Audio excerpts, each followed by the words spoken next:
today we are talking about 3 films, y'all. Star Wars, The Mandalorian, and Grogu. Obsession and Backrooms. Star Wars and The Mandalorian. Star Wars in The Mandalorian. She is like sunken placed. I needed him to win like a James Beard in the Star Wars universe. Please. Filoni, stop. Okay. Sure. Yeah. Okay.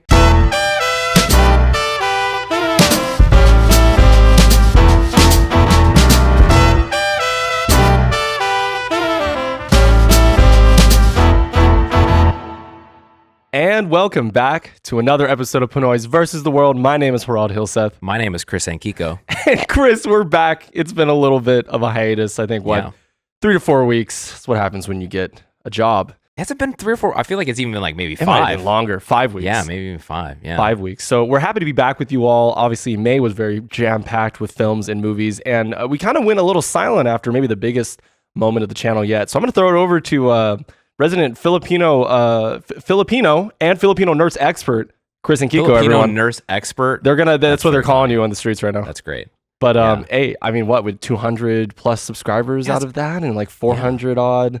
I mean, 400,000 views total and like across YouTube and Instagram. Throw up the analytics, Jonas. Let's see what we're looking at. But congratulations, Chris. Thank what a you. move. Yeah.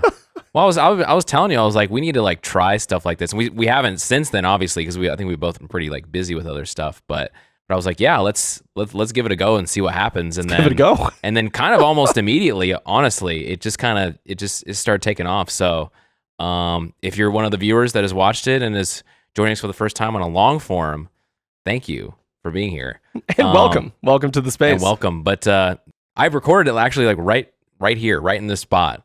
I just like stuck my laptop up here and just like read the script. I read the script because like you can even like in the first like 5 seconds you can see me like looking at something. I like dart my eyes over just to see what I was like gonna read, and that's what it was. So that was me. My laptop was just like propped up on a book, and then I remember we were like, I think one of our friends was like here and like was going to get like my sushi order, and then that's when I decided to record the thing. I was like, okay, I'm just gonna knock this out. 20 minutes where the sushi was getting picked up. The 20 to 25 minutes where friend was picking up the sushi, I sat here and I whipped my laptop out, I whipped the mic out, and I was like, I'm just gonna do this right now. I was like, you know what, it's now or never.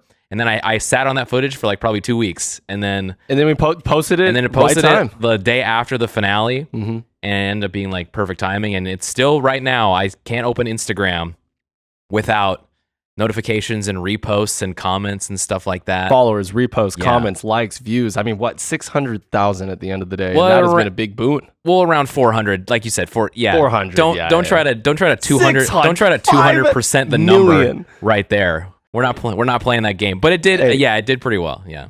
Chris, the master of the shorts. If anything, check out his Spider-Verse short right here. Throw it up there, Jonas. Why not? Shout out Spider-Verse movie. I'll take it. Will we ever get it? I'm sure we will. Well, we are because we get the CinemaCon. CinemaCon like stills and stuff, man. So, well, how about we just jump into it? It's a busy episode today. Thank you for joining us. If you're brand new, subscribe and like. If not, and shout out to editor Jonas for doing a big job for us coming back from a long hiatus, because today we are talking about 3 films, y'all. Star Wars, The Mandalorian, and Grogu. Obsession and Backrooms. But we are going to get started with, unfortunately, what we think was probably the weakest of the 3 and does not require a whole lot of chatting. Chris, I'm going to throw it over to you. Star Wars and The Mandalorian. Star Wars and The Mandalorian. Star Wars in The Mandalorian. Star Wars, The Mandalorian, and Grogu. Directed by Jon Favreau. You know, I got Dave Filoni associated with this, of course, as well. And then they got stars. Pedro Pascal. We got to shout out Brendan Wayne and Lateef Crowder as well. For doing the work under the Mando suit when Pedro was not there. So I'm going to throw it over to you. We did not like this movie very much. I don't think there was a lot of hope coming into it either. And this is coming from a couple big Star Wars fans. But Chris, tell me about it, man. We had a tumultuous time with this film. Well, that's the thing, is it's more of a disappointing movie than is like a straight bad movie. Like, it's not like a bad movie, but it's also like not an interesting movie. You know, the first like 25 minutes is like is kind of interesting. You know, the first 25 minutes, like the Empire, and like, you know, they got to gun down like one of the officers that shows up in like season 3, and then like Grogu does little Force things on a tiny droid, little tiny police droid. Coos a little bit, you know. Yeah, and then but it's very funny just the disconnect between like Mando being like a a chill dad to Grogu, and then just like violently murdering a bunch of people in front of him, John Wick style, which is very funny. Yeah, from like the first 25 minutes onward, when you get into like more of the Rot of the Hutt stuff, and then like in beyond, just kind of it's just a little boring. I mean, Rada is on paper, like his exposition is interesting. The problem is that he's all exposition. I don't want to be like my dad. If you didn't know, my dad was Jabba the Hutt. Yeah, there is no time. And like Rada the Hutt's obviously a huge character. He's the huge like new character in the movie. But it just feels like he's explaining his character rather than like being a character, which was very annoying. It was kind of funny though, because it's just Jeremy Allen White, his voice slightly pitched down, and he just talks regular, and he's just a ripped Hutt. What did you keep saying to me when you kept leaning over to me in the movie theater? You're like, yeah, I'm gonna cousin. I'm gonna open a restaurant once I get enough credits to get out of here. I'm open a restaurant. I just wanted him to open some sort of blue milk cafe or something like that. Blue milk cafe. Get your $10 blue milk matcha today. I needed him to win like a James Beard in the Star Wars universe. Hire barista Sigourney Weaver and that's true. Yeah, that's a good point. Sigourney Weaver, Martin Scorsese, throw them all in there. No, Martin Scorsese is like, we're just jumping around here, but yeah. Martin Scorsese is probably the best like actor in the movie.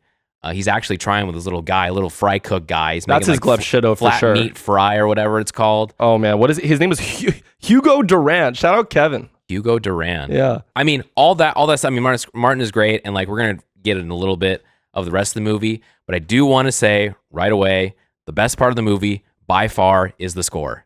The score is actually really, tell really him good. who made it. Ludwig Göransson. He's got Sinners, Black Panther, Creed, Oppenheimer, Tenet, all those things. Maybe top 3, like not even just like movie, like creators of art on this pod. He's got to be top 3 for both of us. He's great. I mean, I've probably said it multiple times on this show or just in life. I mean, like ever since I listened to the Creed score, Thanksgiving night 2015, I was like, I'm signed up for whatever the hell this guy's going to do. Forever. I was like, I don't know who this Ludwig Göransson guy is, but you know, he got me in the gym right after Creed. We were at a hotel. We watched Creed on Thanksgiving night, and I went back to the hotel, and I was like, I got to go to the gym right now.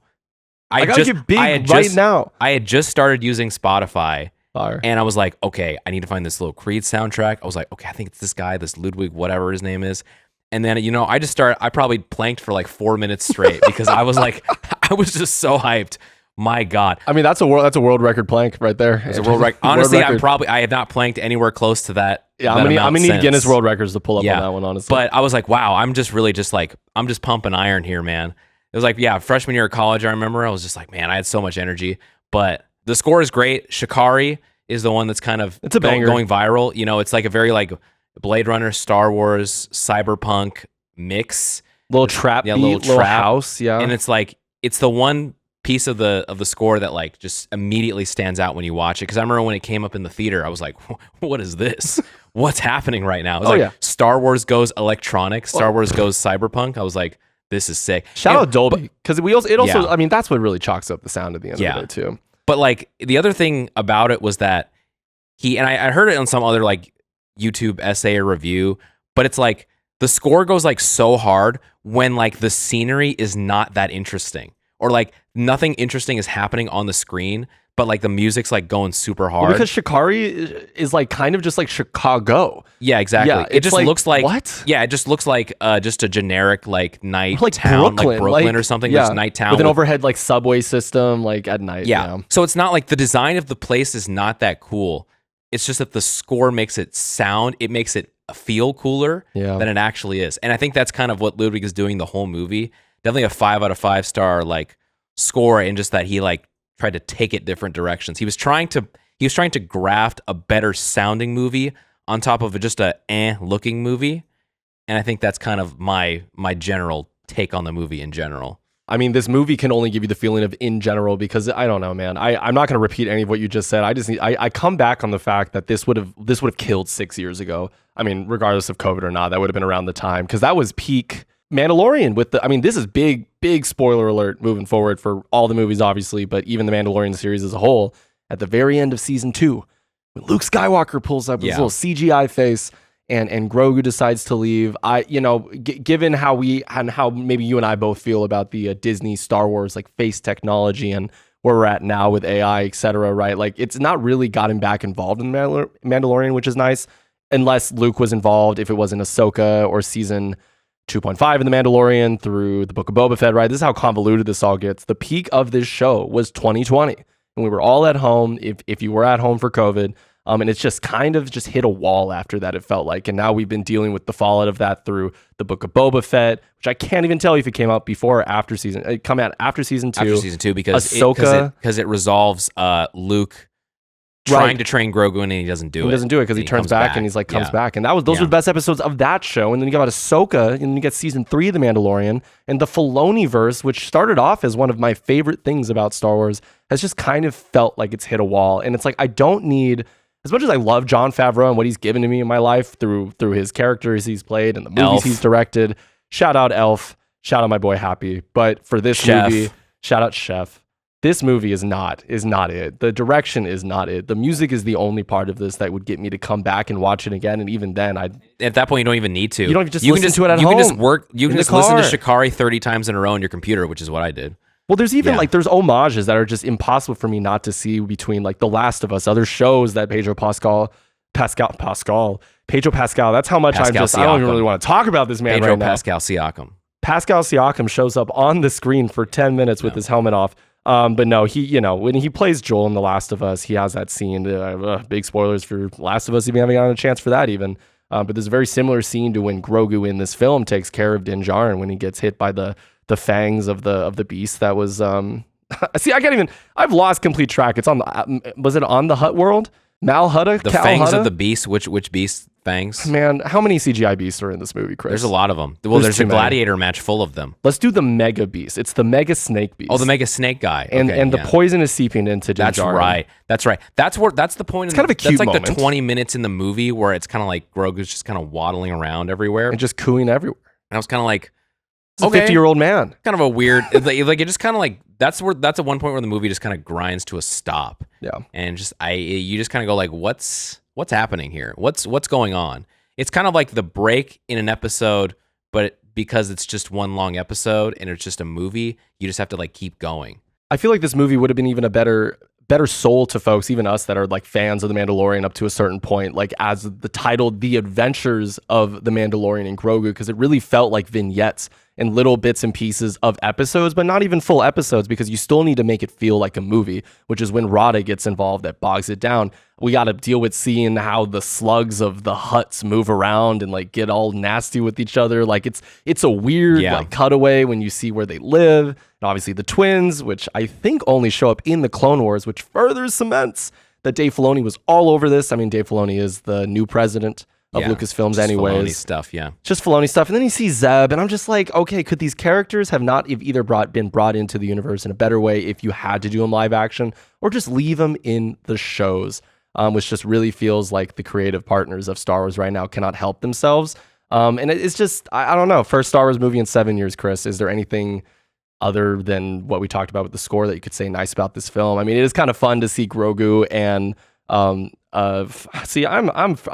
bumbling all over the place, Rada talking with each other a little bit, but even that's just like, what are we doing? I just want to see more Mando, like cooler action scenes. Like the only time where I was like, oh, this is kind of interesting is when like at the beginning when he's like taking out the Empire guys, and it's like, okay, like you can just do, if you just do Mando John Wick, but like get him in a little bit of trouble, because that's the problem is he's like invincible. He's never in trouble. The only time he's in trouble is when his infant child has to save him using the Force in time. Because it's like, even like, you know, Beskar can like repel lightsabers and stuff. So it's like, you know, nothing, a guy shooting him with a blaster is not going to phase him at all. You have to like do a bigger threat. But like monsters, like on paper is like a threat, but like it didn't really feel like he takes them all down, and Rada the Hutt's over here like rolling like a pinball down a lane. Yeah. Trying to evade. I heard someone refer to him as like a Dark Souls boss, the way that he rolls. Because if you are familiar with Elden Ring or Dark Souls or Demon Souls or any of the above, right, the From Software games,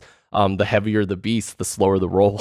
And all you can do to avoid an attack at the end of the day from another heavy is by rolling real slow.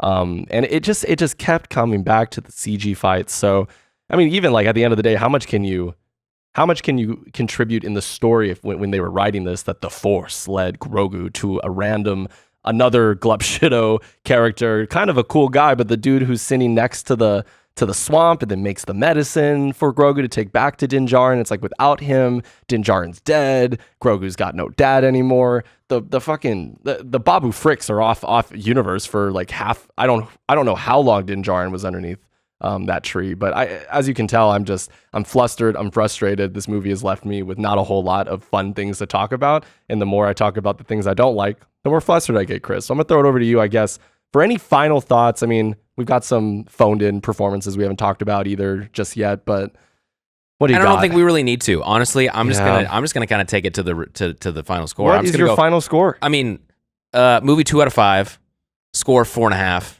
out of 5. Easily makes the movie for me.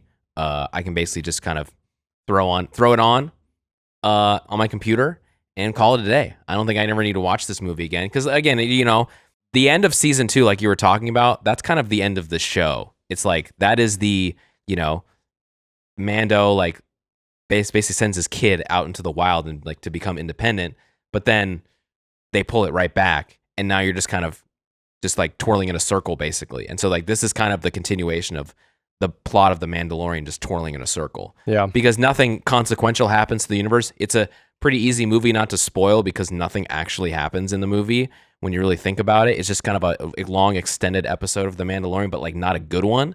It's just like a filler episode basically. It's like a 5 out of 10 episode. Yeah, because there's no like adversary they meet that is like interesting at all. That's like feels like a real threat.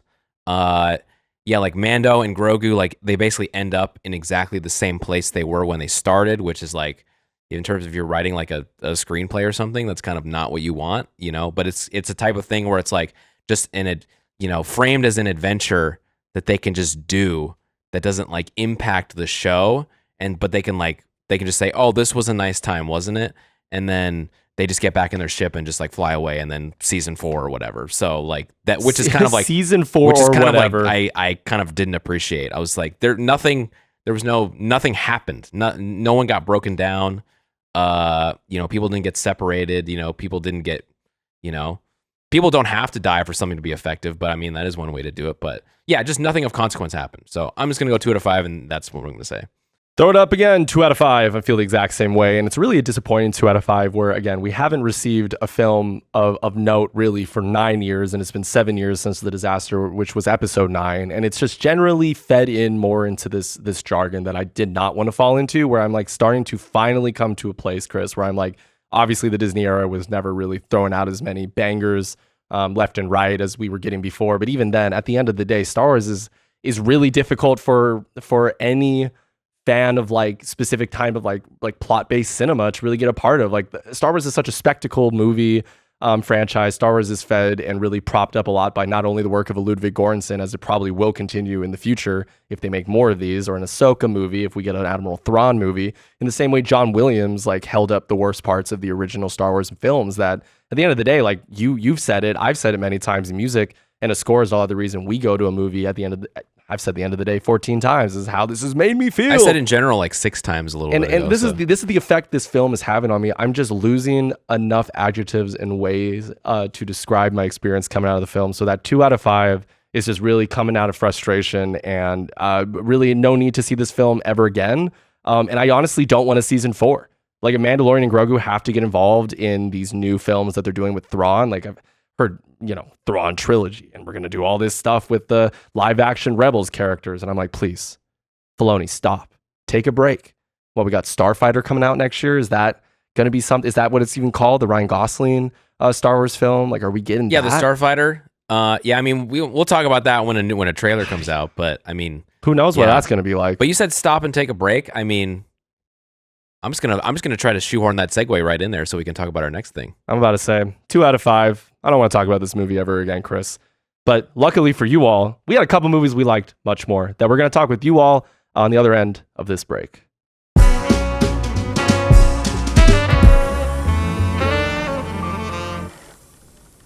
And we're back to talk about 2 films that really did light a fire on our Letterboxd, because we like them both, I think, of varying amounts and varying levels. But that's the thing. Stay tuned to find out, because I'll get started about something that I can say that we both really enjoyed. and is the beginning of a double YouTuber feature pretty much for directors. Obsession, a movie that has taken over the world, the United States, and many theaters that we've been in. I know that I got a chance to see it separate from you with our friend Sebastian, and it was a packed theater for us. It sounds like it was pretty packed for you too. Yeah, it was pretty much full when I saw it as well. This review is coming out about a month after its general release, or a little under, or maybe around that time. It just finished its second weekend. I mean, it's going into its third weekend now. It's third week. But they just can't stop. The big story from like the first weekend to the second weekend is the box office went up.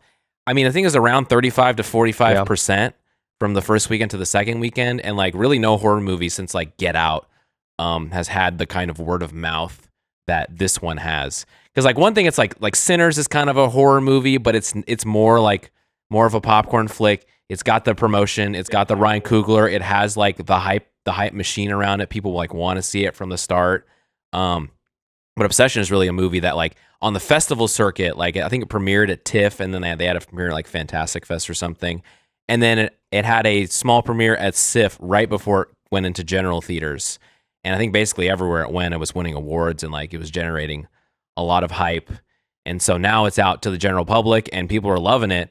So much so, apparently they're recommending it at such a rate that, you know, it's the box office is going up, and again going up against the Mandalorian and Grogu in the second weekend with $1 million in their budget. First weekend. Yeah, like 750,000 to $1 million, I think it was what the estimated budget. But I mean, it's insane. The performance is insane, and I think the movie's like really worth it. It's the one movie where like I go anywhere, and like, you know, people that don't talk about movies, like, you know, when I go to like people in like my run group and I bring up Obsession, like, oh, I want to see that, blah blah blah. It like shows up in like the chats and stuff, and it's like, wow, okay, this is a movie that's actually legitimately getting people talking that don't watch movies that often, and that's really something to do these days in 2026. So I mean, again, I think the Get Out comparison is great, because I truly have not felt a word of mouth movie be this strong going into its second, third week in the movie theater since then.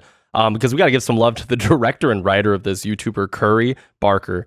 Shout out. And also, I mean, our starring cast, Michael Johnson as Bear, Indy Navarrete as Nikki, which we'll get into. Nikki, probably one of the more iconic horror characters of the past decade now. Cooper Tomlinson as Ian, and Megan Lawless as Sarah. And I got to give a little shout out, because we love Conan on this. Andy Richter playing Carter, who I believe is Sarah's dad and the owner of the shop they all work at. Incredible. Okay, I didn't know the dad thing, but yeah, that's true. Like Andy Richter, he's just kind of there. Andy Richter. He's there. It's fine. Yeah, now, he must have been, big spoilers ahead. I'm going to start the spoilers right now. He must have been pissed and sad and all the emotions when he came back and he was like, "Where's my daughter and my other 3 employees? Where the hell are they?" Oh yeah, the day after everything happened. That's kind of a spoiler. That's kind of a little bit. Yeah, a little bit. Where did we even get started with this? It is a movie about one wish Willow and how to win a crush's heart. But really also just kind of why male loneliness is. Well, how to rig the game. How to rig the game, especially if you're a lonely dude. In the worst, I just learned this phrase, the monkey's paw. It's like a monkey's paw story. Shout out Monkey Paw Productions. That's what I was thinking about when I kept hearing not about a Jordan Peele movie. Not a Jordan Peele movie. He wishes he got this before anyone else. My God. But no, you keep going, because this movie has taught me things about horror that I did not think my body could feel, and like my nerves could be like completely shredded by the end, and just how fearful I was of not only the character of Nikki and this like soul that inhabits her, but, you know, just generally how people were reacting to her constantly, right? Like the society around her, but more specifically her boyfriend, quote unquote, big old quote unquotes on there with Bear. Probably one of my favorite low-key villains in the horror scene of the last decade. But what were your initial thoughts of Obsession? Well, I like that by the end of the movie, when you walk out of it, because, you know, it follows the 4 friends basically, and like, you know, Bear has a crush on Nikki, sort of thing, but they're all kind of connected, and they all go to trivia together and all this other stuff, and, you know, the wish happens, and then you kind of see all the dynamics between them like unfold, and then when you learn more information about like what was going on before the story, that's like revealed as you go through it. And then even by the end, you're like, okay, like this is what this friend group was about. And even if this wish had never happened, there were still problems between the 4 of them that were not resolved. But like the wish made worse, which I liked. It wasn't like a big thing, you know, it's not cut and dry to where it's like, oh, if he hadn't made the wish and he just like asked her to, be a date, to go on a date with her, that it would have worked. Maybe they're like, I was seeing some interviews with like Curry Barker and like her and him and Indy were like workshopping how do we play this. It's like, okay, do a take where you kind of do have a crush on him and you kind of want him to ask you, and then do one where you're kind of like more friend zoning him sort of thing. So they're trying to playing with like degrees of interest in Bear and trying to see what worked. I mean, the scene that they chose was great because she's kind of like her tone in that scene where he's like, she comes back and she's like, Bear, do you like me? And this is like actual Nikki speaking at the time. The last time she was in control of her own body until the very end of the film. But she's just kind of like walks away with the tone of like, okay, fine. And you're just like, what does that mean? What I think it means? Is it more ambiguous than it is? Because like we were saying, like the dynamics between the friend group, super underrated part of the film. Honestly, because I mean, we talk a lot about Indy Navarrete's performance, and Bear's just kind of like ineptitude and what leads her into her own personal hellhole, and then his hellhole, right, and how he deals with that. But yeah, the friend group is kind of shifty from the beginning, but I'd probably like, if you had to rank the three or rank the four most tragic characters, I mean, I'd have to probably go with Sarah as the most tragic, Nikki somewhere in the middle of there, but Sarah just had everything to do with it, Ian and then Bear. They're all kind of like lying, deception is involved as well. I'm like kind of confused whether or not were they in high school? Were they graduating high school? No, because they I think it might have been like post grad or something like that. Post grad. Or because like there's like the scene where Sarah is, she's got the letter for the music school and she's like, wow, this all would have been easier in high school or something. It feels like this friend group has the feeling of like, oh, like life has passed them by a little bit. They're all working at this place. They're all working at the music store together, and they're kind of like struggling to figure out what they're gonna do with their lives. So they all hang out together, but at the same time, again, they're not honest with each other. Even Sarah, like Sarah's the nicest, clearly, of the four of them. But like, I mean, we're just gonna get into spoilers in general. But like, one of the big spoilers of the friend group is that she admits to Bear in the car that like, Ian and Nikki have been hooking up off and on for 2 years. Yeah. And she never said anything. No one ever told Bear. And there's like, the scene at the beginning where they're like, Ian is trying to coach Bear about what to say to Nikki. And that's like such a dishonest, like you realize at the beginning, you're like, oh, okay, it's this friend group. It's just his boys. They're trying to figure out his boys, trying to do the crush thing. But then you realize the dynamics between them. It's like, oh, wow, that was a really shitty thing to do. Well, even when they talk about like, I think Sarah talks about how Nikki and them talked with each other about Nikki's, like the difference between like romance and love, and like that's touched on in the ride home where Bear drives Nikki home. But then it's kind of like, Sarah's like, look, like they were hooking up, but it was never really like a romantic thing. Like we were just hooking up because, and she was like kind of looking for more, which in that one scene, you really think like at the very end of the film, like looking back, that could have been a moment where all of this could have been avoided if Bear just like said how he felt, which is obviously it's not only the catalyst of the film, but it's like kind of the hypothesis of like, this dude is like, while Nikki's character is terrifying and like I don't even know what we call her. We just call her like possessed Nikki at this point. Or do we call her freaky Nikki? She is like sunken placed. It's basically if the Get Out sunken place was wished on one person and just like completely shoved in. Because, there's that stuff where like, where real Nikki comes out at certain points. She goes like, she like screams or like, please kill me type of thing. Even when she was like, no. There's like exactly a scene in Get Out where the one lady that's like possessed also, she's like, no. So there's like that similar scene. Single tear. That single tear stuff where you see the real person inside the mind like poking out. So I get to easily see the inspiration from Get Out there. Maybe that's why the two movies are like the obsession is so good. It's got some Get Out vibes for sure. It's basically again, if that main character is Get Out all the time. Yeah, there's just honestly so much to talk about. I'm kind of lost right now. Can I start with the score? Can I ask you about the score? I will say I didn't notice it too much. I think at the beginning I kind of did. I thought it was cool. But it kind of, for me, takes like maybe it's a compliment that is like atmospheric or something like that. But I was really more invested in like the story and like, where all the characters were going to go and how this wish thing was gonna dole out. Because again, like Indy Navarrete, I mean, I'm going to botch the pronunciation probably 5 times. Shout out Indy. But I do like listening to her like talk about the character like on a bunch of interviews. Mm-hmm. And then obviously like seeing the performance, it's just like, wow. Like her facial expressions are just insane, and the way she's able to like communicate that there are like two people, it's spectacular. Well, because it's like they're both trapped. She does a good job of like making the fake Nikki and the real Nikki also trapped, because the real Nikki is trapped inside her own body watching the fake Nikki, but the fake Nikki is trapped by the wish that she has to fulfill. And when Bear is like not reciprocating and is like, oh, this is weird, she's like, this is a constant thing in my life. Like I've gone too far. She like crashes out and just goes insane. Yeah. So they really, neither of them can help what's happening to them. So it's like basically like this Bear is like this demon that is like, you know, lording over them. Well, it's actually, it's funny, or not funny, you say that, but it's like funny in the way that like that's just something I've heard but by so many people now, is like really like you can easily call Nikki like as a possessed or like this like alternate version of her that's been forced to act a certain way, while the original is in the deep recesses of the mind, or even in this like this wish willow, like I don't even know what the lore would be behind that, but it's fairly open-ended. You know, when he calls in originally, he's like, Bear is like, can I like cancel a wish? And then they go back and forth. It's kind of funny. Like the he says, can I change it?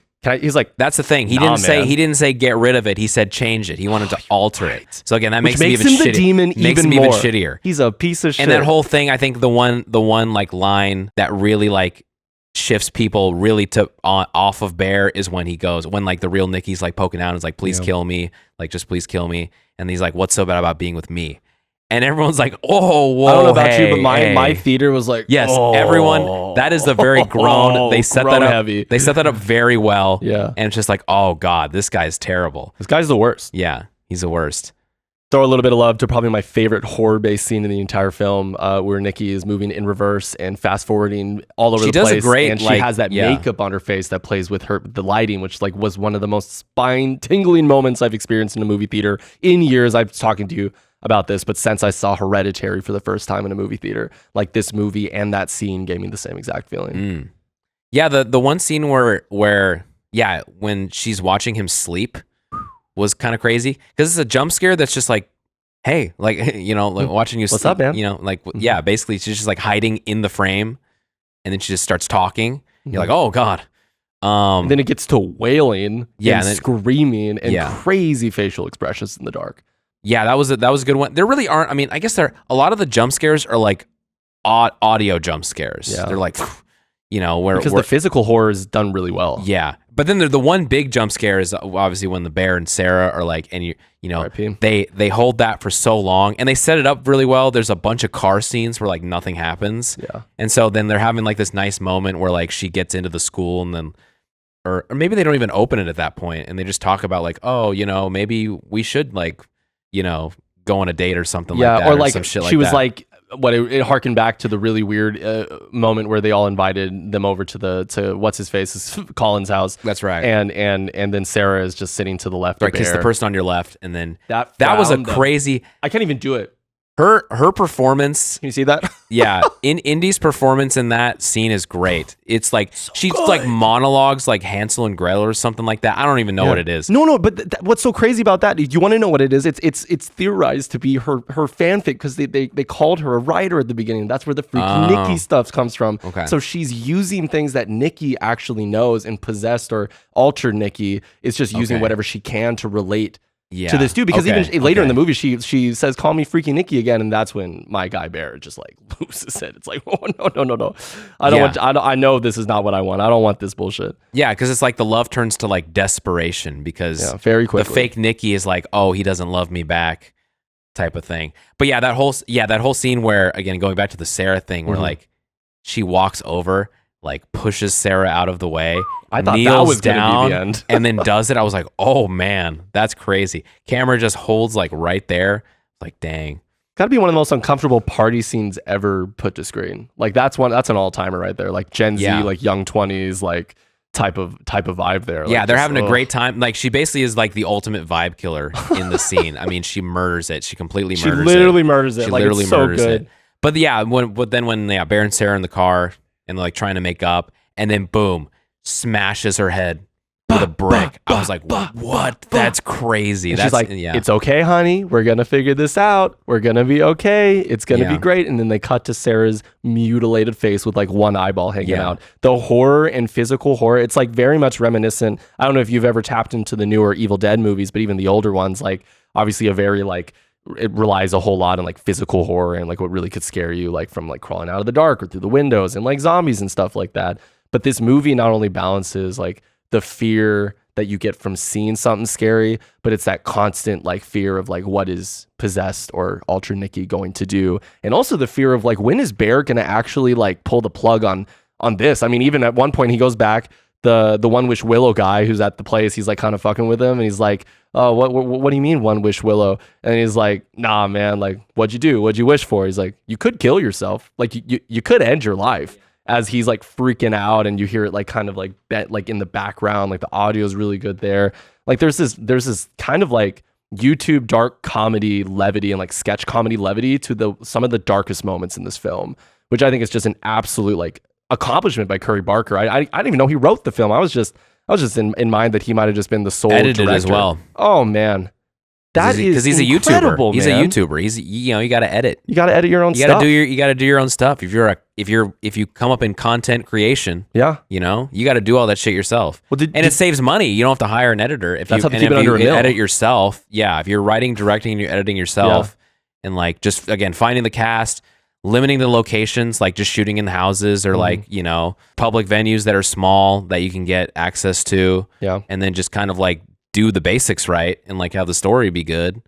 This is kind of what you get. I mean, the only time I ever noticed the budget was like a little bit of the car green screen, but like car green screen is like kind of hit and miss. But have you even seen? It's not even like fully car green screen. Like I don't know if you've seen the behind the scenes, but they literally have a car in a warehouse. They're filming it, and on the background they have a projector. Projection. It's projection, man. I didn't see that. No, I didn't see that. When I saw that, I was like, okay, that really upped the aura. Oh, that really upped the aura of the film makes even more. You know, it looked a little bit more like blurry. I guess. Yeah. It didn't. That's true. Well, there you go. I mean, that was kind of one. Curry Barker. That was my one. Like that was my one thing. But it sounds like they didn't even do what I thought. So that honestly, that probably just bumps it up even more. Bumps it up even more, man. That's great. Okay, cool. Well, other than that, I mean, it was like perfectly shot. It was great. I mean, I like this the scenes when Nicky is like opening the door and like is trying to get into Bear's house to like to do the thing. Yeah, and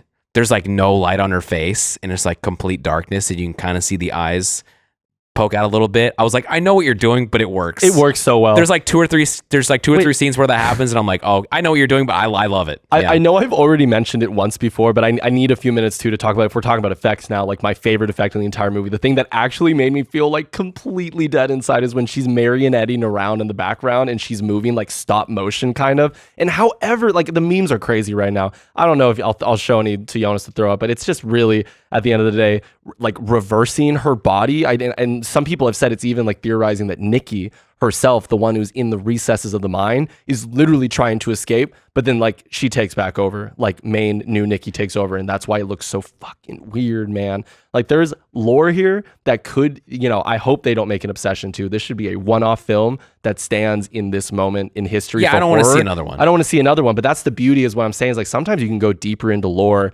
especially in these horror universes that hurts the original film that made the lore interesting in the first place, or lack thereof. Well, here's the thing. You don't have to do Obsession 2, but I was talking with some people afterward. Mm-hmm. You don't have to do Obsession 2, but you could do One Wish Willow. Yeah. You could do One Wish Willow. People, like maybe a bunch of people throughout like just the country or just go to these random shits and like they find One Wish Willows and they crack wishes and then they see what happens, Because it could be a great anthology TV. Yeah, like, great anthology TV show. Because even like the One Wish Willow is a YouTube channel. It's just one fake ad for One Wish Willow, but it has like 4.5 million views.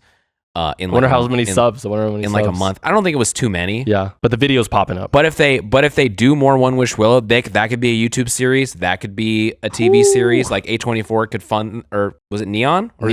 Oh no, it was. Wow. Keep talking. I'll look it up. Who was it? Let's see. Can you do it off the top of your head? Was it Neon? Neon's been on such a roll lately that it's like you could imagine it's Neon, but no, we'll look it up. Man, look it up real quick. I don't know why I'm blanking on this right now. We'll look it up real quick. But I was like, whoever bankrolled it, like, whoever distributed it, like they could do a One Wish Willow series. Oh, yeah. Or someone could buy one. Focus. I think it was Focus. I think it was Focus. I think it was Focus well. Features. I think that's Focus what it was. Features. Yes. What a win for Focus. Yep, Focus Features. What Yeah. a win for Focus Features. My God. Yeah. Incredible. A great pickup. I'm sure they were raring to get this one. Produced by Blumhouse, distributed by Blumhouse, yeah. I remember seeing the Blumhouse logo too. By Focus Features. There we go. Yeah. They have a hit. Probably the biggest horror movie of the year already. It might be superseded. We've got a couple big ones coming down the line. Obsession's hard one to beat. I mean, Leviticus Werewolf, is coming, but like I think Resident Obsession Evil is probably going to take the cake because it's the one that people were not expecting.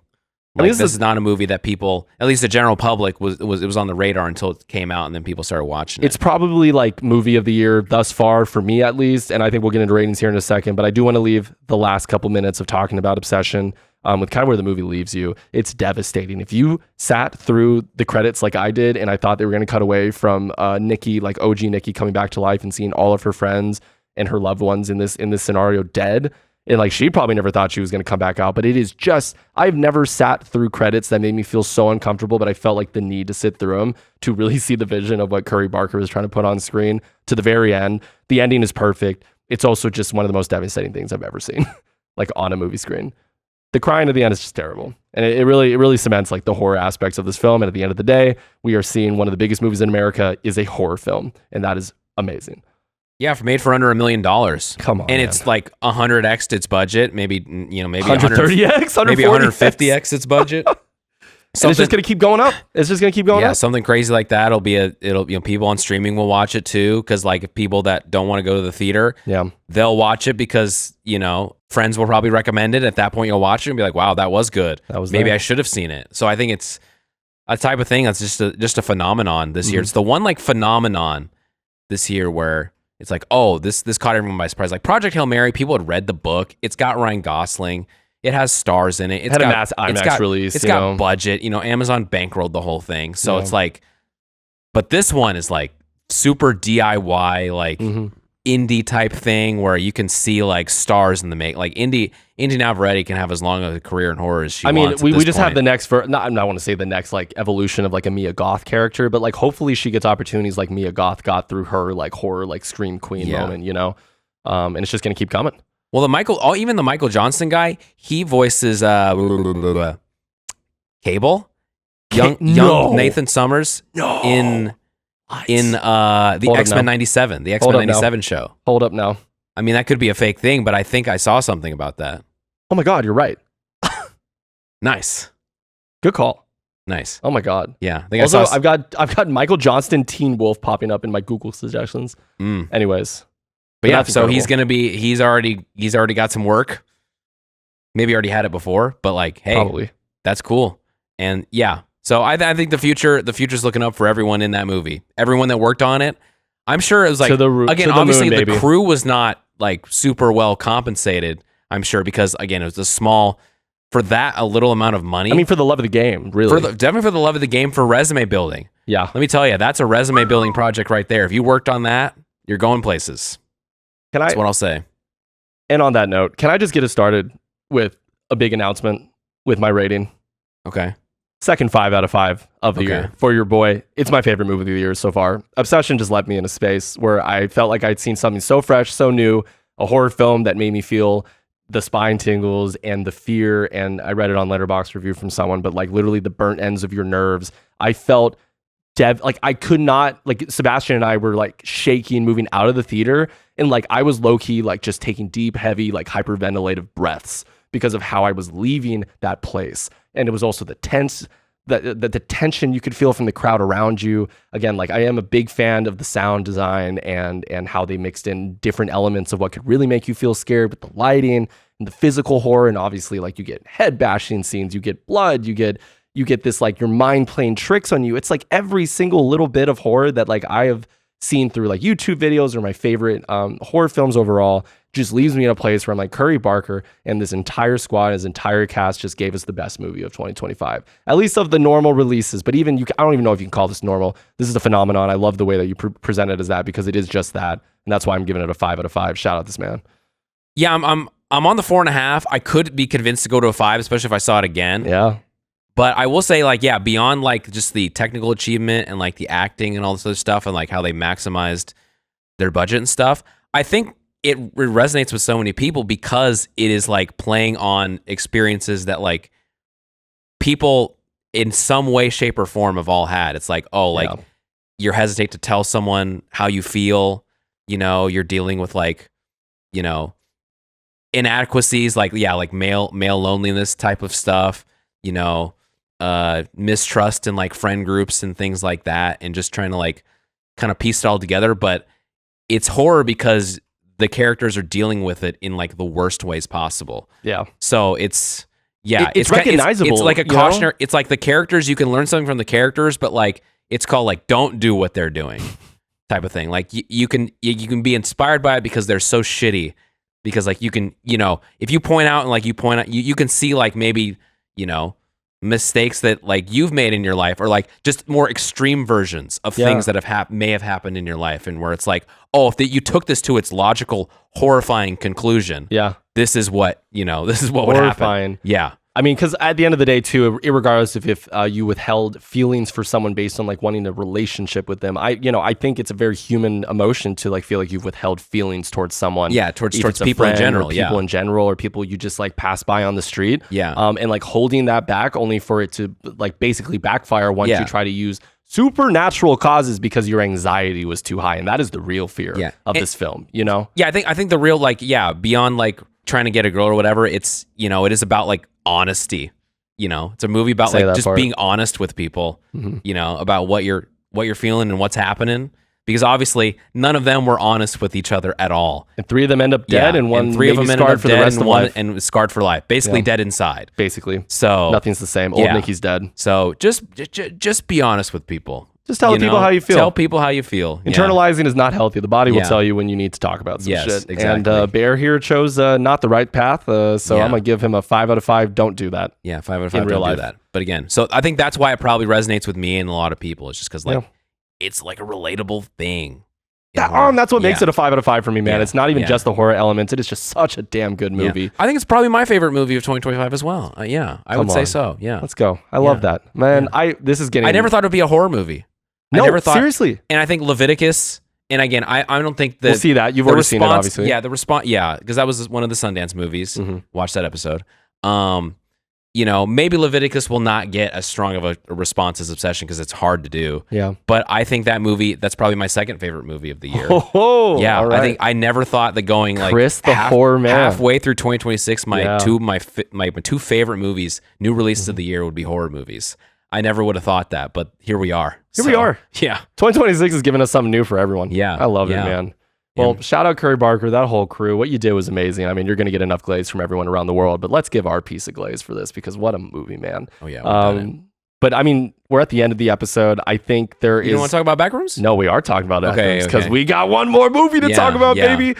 Backrooms, talk about another really famous YouTuber, Kane Parsons. Kane Pixels, I believe, on YouTube. Yeah. Check him out. Everyone's seen him if you know about Backrooms, or maybe not, as we've learned. Some people, especially you, haven't really tapped into the web series. But this is a film directed and written by Kane Parsons, obviously starring some of the biggest names in Hollywood right now. Chiwetel Ejiofor and Renate Reinsve. Talk to me about it. Talk to me nice. Didn't work on that very much.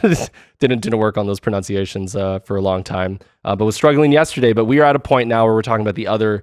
I'm going to, again, put quotes around this horror film, but liminal horror is kind of what Backrooms and the entire, I was going to say the background of Backrooms being the web series that Kane Parsons worked on. It's many parts. There's several videos you can see. I'm not going to explain the entire place. I think I will add my knowledge that maybe you didn't come into the film with throughout our talk about it. But it definitely came in with a lot of hype. It was far more hype than an obsession, for me at least a passive fan of Backrooms and a big fan of Kane Pixels. I mean, 19 years old, getting a bankrolled film from A24 because of how popular this web series is. And the first couple videos are just really like, you know, it reminds me of the strengths of like how Curry Barker translated his YouTube expertise to how he filmed, directed, and wrote like his big movie of the year. Now we get to see how Kane Parsons did it. So I'm going to ask you, Chris, what did you think, especially as someone who isn't as well versed in the lore of the Backrooms? I don't want to claim to be super well versed, but I did watch that 3-hour video from one of them YouTubers breaking down every single video. So I had a little bit more coming in. How did you feel walking out of the theater? And it was also packed. You were saying A24 focus group. We got one of the AMC A-list memes happening right in front of us. It was that type of group. So what do you got? I mean, personally, overall, I just thought it was fine.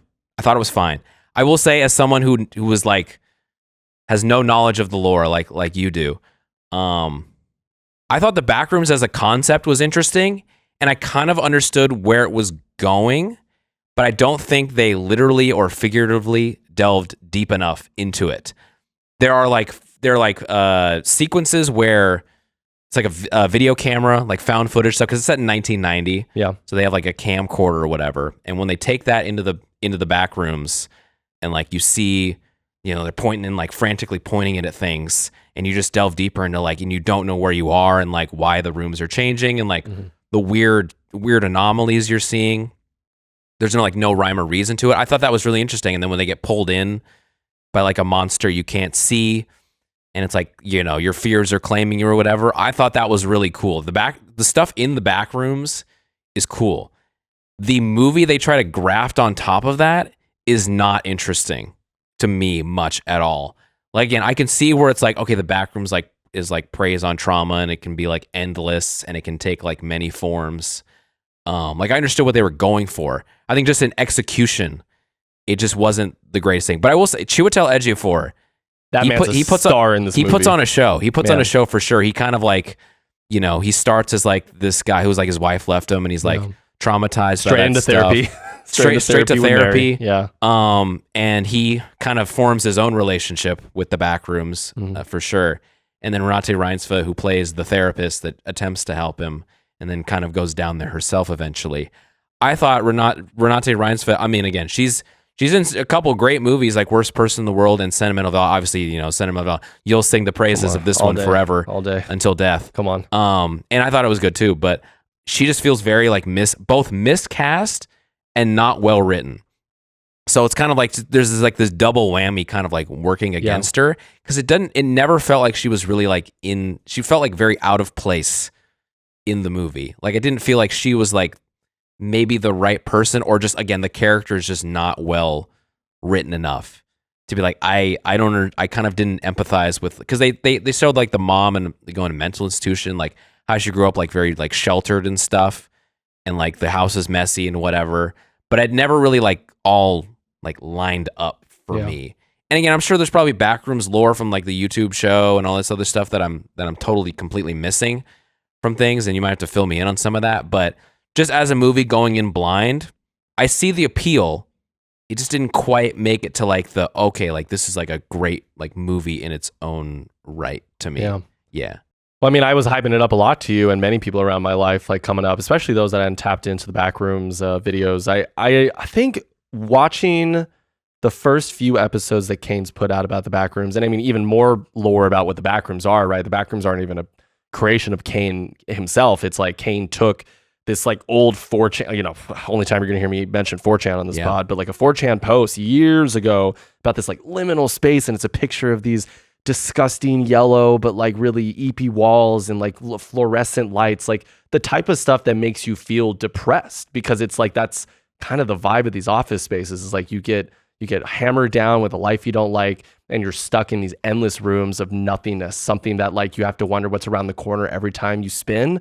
And there's also these kind of like no clip, right? No clipping is kind of this idea that like you're no clipping out of reality, like you're disassociating, right? But like even like furniture and buildings, and like over time through these videos, you discover so many things from our world are binding and no clipping into the Backrooms world. And like the overarching company Async, was trying to figure out what this is going on. And obviously they used, as you find on this film, they're an MRI machine company that is quote unquote become far more than that, as you can find out and watch in the Backrooms videos on YouTube. But that's all to say that it really got me hyped up walking into here, because really love the trailers, A24 bankrolling, two of my favorite actors. I mean, I think Renate Reinsve is one of the biggest talents we have right now, and she's just going to get more and more opportunities to shine. But man, did it just kind of like let me down a bit.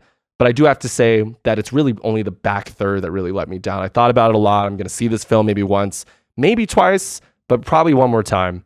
And I really feel like that first 2/3 is spectacular. The middle is so meaty. It's amazing. Like that found footage, like vibes, like we were talking about, like how they created the Backrooms in Blender.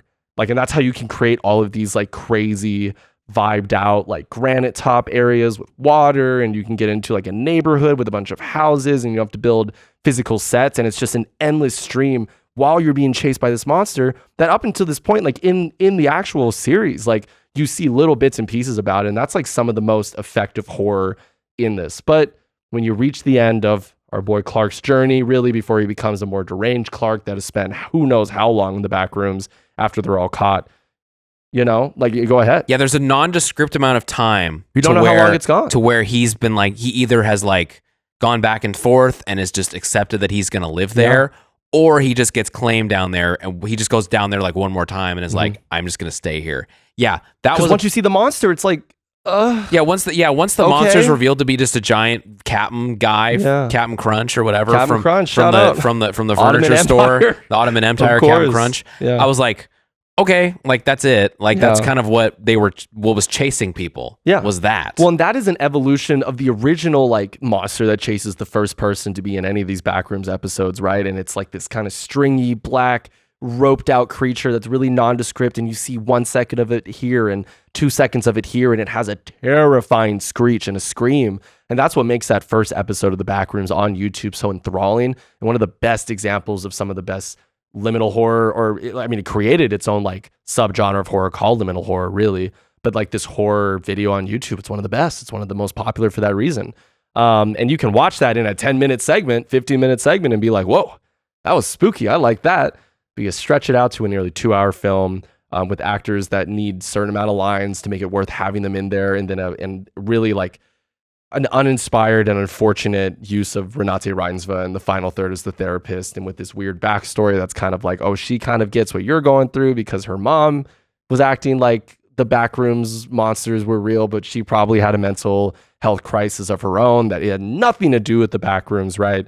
So you want me to care about both these characters, and I cared far more about like what sounded cool when they entered. Like the vibes of the sound design were really sick. And like the screeches and screams from this monster until you see him, it really instilled that fear in me that I have from watching the online series itself.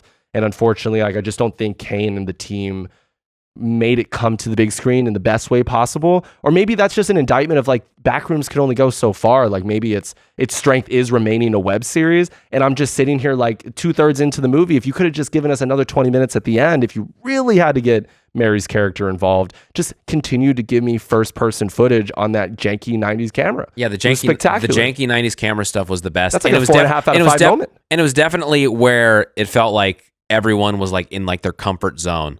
Like it's like, I feel like, that's a lot of the episodes, right? Look like that. Mm-hmm. So it felt like that's the one thing like they're gonna nail. Like when the Backrooms and like just weird objects and like a monster coming, they're like, oh, like where's it coming from? Yeah, seriously, type of thing. And like the like very, it's a vignette, like it's like the very beginning of it. The very beginning, the opening scene is kind of. It seems like it's kind of a taste of the YouTube series. Yeah. It's like there's just a guy and he's like equipment and he's like, oh, get me out of here. Like where? That's a great way to start. Where'd you guys go? I was like, and then he's like looking at things and he's like a seagull like jumps down and and then there's a monster and he's like, oh shit, like I gotta run. Yeah. You know that guy? You know the guy who plays the first person? Avon Jogia? Duplass. No. The first person? The first person in the first clip is played by, where you don't see his face, played by Avon Jogia, who is from Victorious. Yeah. I forgot what his character's name is. Yeah. Yeah, that guy. So yeah, that's the voice of the guy from Victorious. Who, is like the kind of the pretty boy and like the group Beck. That's what his name is. Beck. Yeah. Shout out Beck. So, because I was reading the credits at the end, I was like, Avon Jogia. Where was he in this Sleeper movie? Agent Victorious fans have emerged. He was the voice in the movie. I was like, oh, he was the voice at the beginning. I was like, okay, sure. Yeah. Okay, yeah. Because I was like, I never saw that guy, but I was like, okay, cool, great, Easter egg moments. I mean, again, I do think at the end of the day, I don't want to get it twisted. It's not like I dislike the film. I think the disappointment comes from like the hype of what could have been, and I don't even really want to blame someone like Kane Parsons too much for not like he didn't. There's not a lot of writing. He didn't write it. I don't know who. No, he did.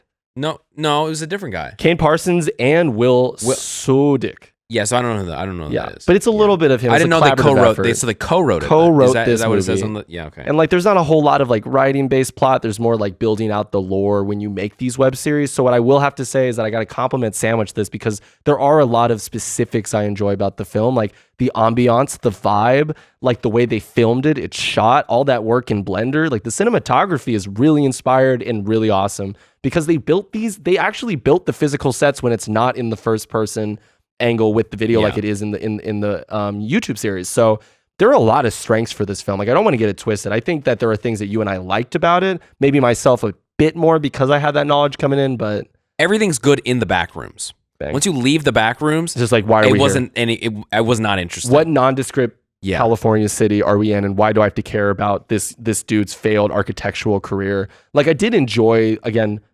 Clark's whole backstory, but it's like in the scenes where Clark and Mary are together are great because those are two great actors, but they're doing a lot with not a whole lot built out in the plot and the writing. They're trying to give it the best they can, and it's just like it's not an indictment on what they brought. They didn't phone anything in. It's just not the strongest script. They had the async stuff at the end, but it was like they're like, oh, we're not quite sure what we're doing. Type of thing. It's like we're just down here and we're like, what did you see about that? So like Mark Duplass, I was kind of just a waste of time. Yeah. Like the fact that that's how the movie ends is kind of like what? Well, I mean, the no clip being how it really ends, and then it ends. Yeah. And then you get the credits. You get directed by Kane Parsons, and in a movie theater filled with younger folks around our age and definitely younger Gen Z, Gen Alpha people who love like these YouTube series more than even us. It kind of elicited a few weird and not uncomfortable, but just like kind of like chuckles in the crowd because you're like, oh, I feel like, oh, like a little bit of groaning, like a bit of groans. Like, damn, that's where this is ending. I think Seabass might have groaned a little bit. I mean, he leaned over and he was talking to me about it before we got on the pod today, and it was just very much like, like why did that have to be where it ended? So again, not necessarily at all even the worst movie of the year. Not the best movie of the year, but inspired when you're in the back rooms. And unfortunately, when you make a film like this, bankrolled by A24, I think you got to pad out a little bit, which is where you're getting the sub conversations about grief and anxiety and like your insecurities about who you are, right? Like I love the scene where they are at the table, at the kitchen table. I really love like the kind of liminal horror aspect that added, because you don't get that in the movie or in the web series. Like that's something that you can only really get on the big screen. But once Big Boy takes a chomp out of Clark, like it's kind of like, oh, well, now we're off to the races and I'm not scared anymore. I think it like tries to take a crack at that stuff. It's just, I don't think they didn't quite figure out how to like go deeper with it. They didn't figure out how to like kind of like really get to the heart of the issue and like try to make it resonate with the viewer as much. Because I was like, I can see the elements, but it just doesn't, it's not there. It doesn't like connect. Yeah. That's my biggest complaint. Yeah. And like for some people too, we talked about at the very end. I was like, I think we have to recognize that liminal horror is something that triggers some people's greatest fears. Yeah. Maybe not you and I, but there are definitely people who are like, damn, this is my shit. But like my shit in a bad way. Where I've seen a lot of really high reviews from certain people, but shout out Lark. Lark gave it about a 3.5. I think Seabass was Letterboxd review coming. Sebastian, we're gonna call you out here. Got to get him back on Letterboxd. But people like friends of ours that weren't super deep into the lore also were there. But Chloe really liked it too. I didn't ask her score, and it's just kind of feels like it's going to be a bit of a divide in the community. So I'm going to ask you as we come to an end of the episode, what's your final rating and any final thoughts on Kane Parsons' Backrooms? Yeah, I'd give it a 3 out of 5. Again, I think the direction and everything, like I said, my big recap, direction and everything in the Backrooms, I liked. I wanted more of it. The middle sequence when, that was the one. My one criticism I would say is more people. There needs to be more people because I know that the web series is set up where I think Lark actually informed me that like it's like people that are separated and like they need to like they're trying to communicate with each other and like stuff happens in the Backrooms on individually and they got to get out.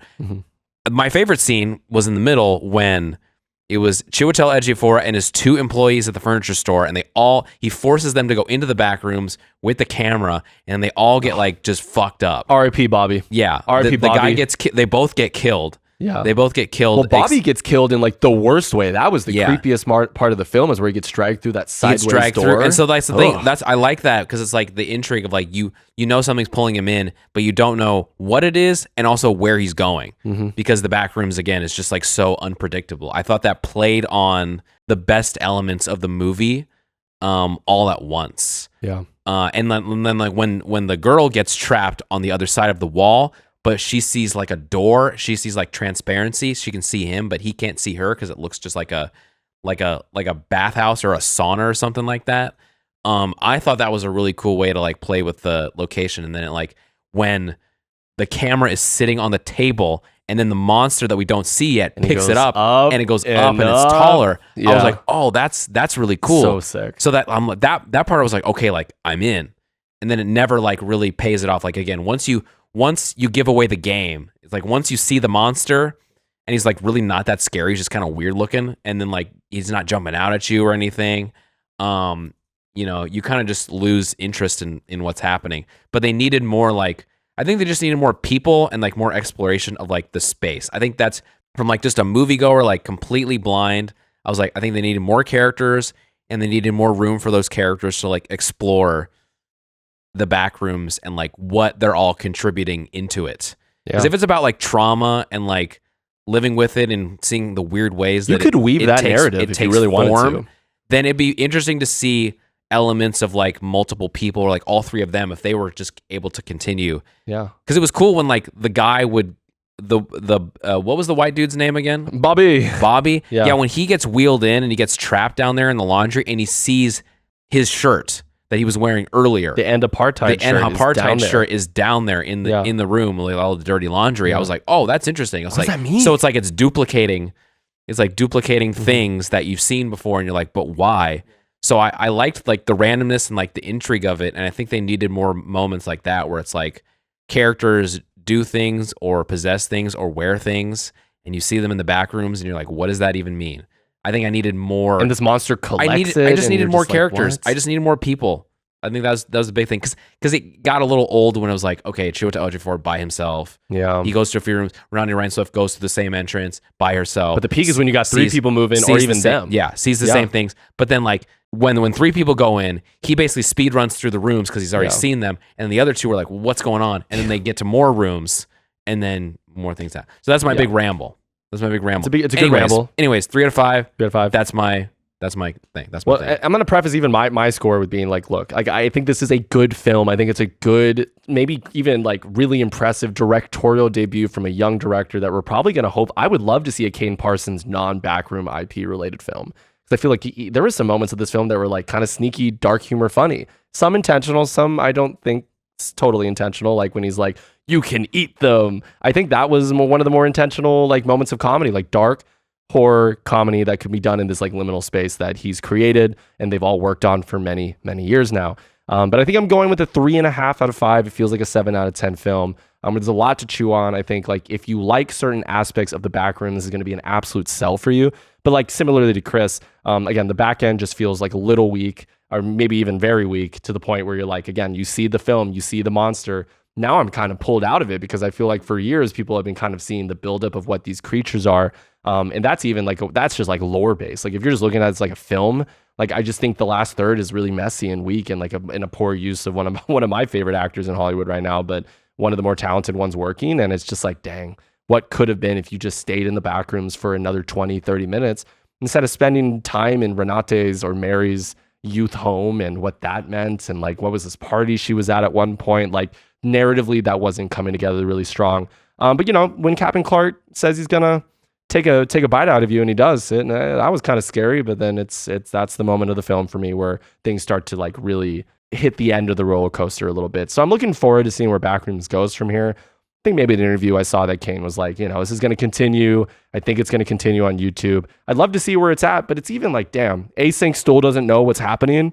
Like I get that's a part of this liminal unknown space, but when you hammer in Async at the end, which is absolutely like an important part of the web series, but it's like it just felt shoehorned, and you're just like, yeah, I don't care about this. I am a little tired. I was already a little tired coming into it. It's definitely a movie I don't think you want to see when you're tired. Like get a little bit of rest, see like a 1 o'clock showing after lunch. Before lunch, do not eat food before this.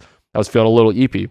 And I just think like a slow burn movie of this caliber and this hype, like I think it's going to do really well. It has an audience, but it just didn't hit in every way that I hoped it was. In a way that Obsession really pleasantly surprised me. It's not like it pleasantly surprised both of us, right? It's a good comparison. Backrooms has expectations is the thing. It's like, again, very lofty expectations. Tons of people have seen this stuff and they have certain, again, images in their mind of how that's going to go. Whereas Obsession is like, it's the one movie where you can go in completely fresh on everything, on everyone. Yeah. And you can just be surprised. You can just be surprised by what you see. But like Backrooms, again, you know about it. Everyone knows about it. And, you'll get your haters now because you didn't get quite the Backrooms experience you wanted. So that's the problem when you like directly try to directly adapt something that you've done so well in a different format and trying to make it a movie. So just kind of the pitfalls of doing that. But I mean, we'll see. We'll see what Kane does next. I think again, a long life ahead of him. The fault is not directing, is really just the story. So maybe get a little bit of a more fleshed out story, whether it's in the Backrooms or something else. And we'll see. We'll see. It could come a long way to go. I love a good room for growth story. Like I love a good like let's just see like what the next film looks like. But that's what's so cool about this. So at the end of the day, I can be really happy that someone as talented as this young man is going to get a lot of opportunities moving forward. And again, one of our people just off of YouTube, just one of us, and then, not one of us, but one of us, Curry Barker Obsession, he's 26, Come on. He's 6 years older than the guy. So crazy, 3 years younger than us. So it's like, yeah, exactly. We're all just a part of the same generation. What the hell are we doing? What the hell are we doing? We're making podcasts about films that took a lot of effort and a lot of work. Yeah. But I am happy that we enjoyed Obsessions and Backrooms more than Star Wars, the Mandalorian Bobu. You know what I mean? Just really gonna end it on that one. But okay. Yeah. No, shout out all the films except for Star Wars. But shout out Obsession, shout out Backrooms. I think it's been a really fun May. We've got a really exciting June coming up. The Invite, Toy Story 5, Disclosure Day. I'm gonna say it right now. You cowards, bring back the Boeing IMAX theater. # Justice for Boeing IMAX theater. Throw it up. That's definitely I'm never stepping foot in the Chihuly Art Museum again, and I'm not going to the Space Needle ever again. That's ridiculous. Fucked up. You got to get it together, Space Needle. That's actually ridiculous. It's actually ridiculous. That's ridiculous. That's just a waste. Terrible. That's a waste of space. You all are terrible market right now. It's a waste of space. You're wasting a cultural institution, and I'm just so bummed when we were walking out of the theater and Chloe was talking about, it's going to be a great movie to see in the Boeing the big IMAX sarcasm. theater. That was honestly, I was like, you need to be quiet right now. Like I'm gonna cry. That was the saddest sarcasm I've ever. Chloe, I'm gonna cry. Yeah. The fact we don't get to see The Odyssey, Dune or Part 3. Dune. Yeah. Man, I'm like, come on now. I don't even want. I got it started because I felt like we had to note it, but maybe we'll talk about it in a later episode because this has already been a really long one. Chris, it's been good talking with you again, and looking forward to the next one as we get back to a regular schedule.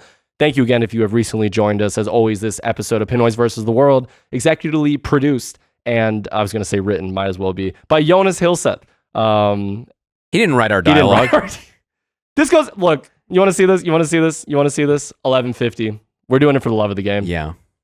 But I will say, always executively produced and edited by Jonas Hilseth. And thank you again for joining us for another episode of Pinoys versus the World. As always, my name is Harald Hilseth. My name is Chris Ankiko. And we will talk with you all in the next one. Peace.